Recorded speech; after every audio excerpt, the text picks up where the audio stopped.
My name is George Felix. I work with the organization called Savannas Forever Tanzania. This is in Tanzania, East Africa.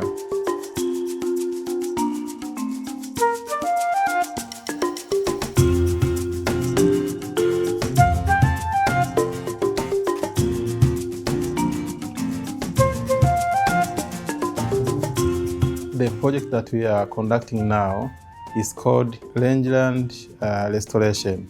Maasai community is an indigenous community. They depend primarily on livestock keeping. One of the challenges that they are facing is rangeland degradation. It's when we came with the idea of implementing this project.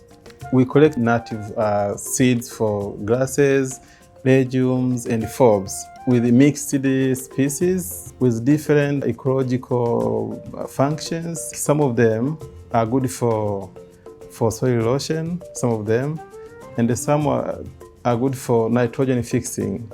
For them, this approach will help them at least to overcome climate change challenges. We work with the women and the youth, Maasai women and youth, to collect these seeds. With our project, we call them champions. We train them how to collect seeds, how to clean seeds, and how to do the reseeding. In every step, we involve them. We expect that this will improve their income in the future. UNDP, with this native seed collection, they have supported us on establishing plots in the villages, but also to monitor. That part is funded by UNDP.